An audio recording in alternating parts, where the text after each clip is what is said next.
Hello friends, welcome back to my YouTube channel HSC study point by SK। आज हम जानेंगे how to calculate SWL of 3 and 4 leg bridle hitch. तो इसके पहले के video में आपने single vertical hitch and 2 leg bridle hitch का SWL निकालने के लिए आपने जाना था। अभी जानेंगे 3 and 4 लेग अगर ब्रिडल हिच है तो उस केस में हम इसका कैलकुलेशन यानी कि SWL कैसे निकाल सकते हैं।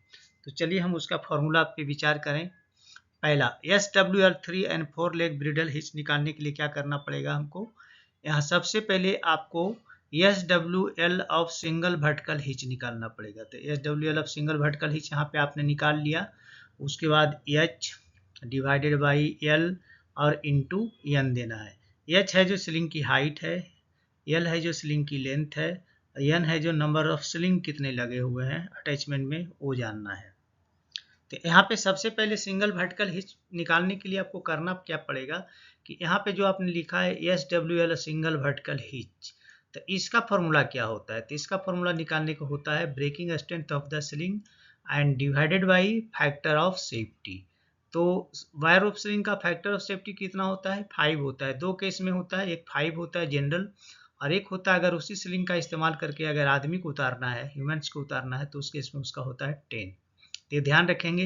यहाँ पे जनरली हम 5 देंगे।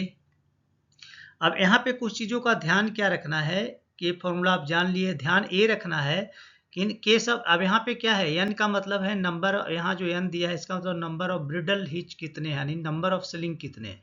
तो मैंने आपको बोला था ना 3 and 4 ब्रिडल हिच, तो इसमें देखिए 1 2 3 है, इसमें 1 2 3 4 है। ठीक है, तो यहाँ नंबर है जो वही आपको डालना है। 3 है तो 3 डालना है, 4 है तो 4 डालना है। तो यहाँ पे है in case of bridle hitch having number of slings more than 2, यानी 2 से ज़्यादा है। तो in this case the length of the sling can not be equal ideally. तो इसमें प्राय क्या होता है, सब स्लिंग की लेंथ इक्वल नहीं होती है, किसी की छोटी थोड़ी किसी की बड़ी हो जाती है। तो उसमें समझाने की कोशिश किया है कि 3 लेग में तो एटलीस्ट इक्वल होने की संभावना है, लेकिन 4 लेग में इक्वलिटी की संभावना थोड़ी कम हो जाती है।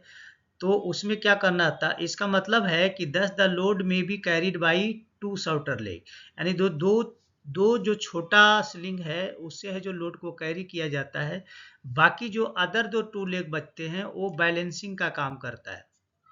अगर इक्वल है तो बहुत अच्छा है, लोड सब पे डिस्ट्रीब्यूट होगा, लेकिन ऐसा नहीं हो पाता है तो उसमें 2 जो स्लिंग होते हैं उस पर लोड ज़्यादा आता है और वो उठाने का काम करता है, बाकी 2 जो स्लिंग होता है उसका बैलेंस करने में काम करता है। तो दोस्तों अभी आपने जाना कि how to calculate SWL of 3 and 4 leg bridle hitch, इसके बारे में जाना। और इसके बारे में ये भी जाना कि बैलेंसिंग किस तरह से करता है और इसका लेंथ इक्वल नहीं भी हो सकता है, तो इस पर ध्यान रखने की ज़रूरत है।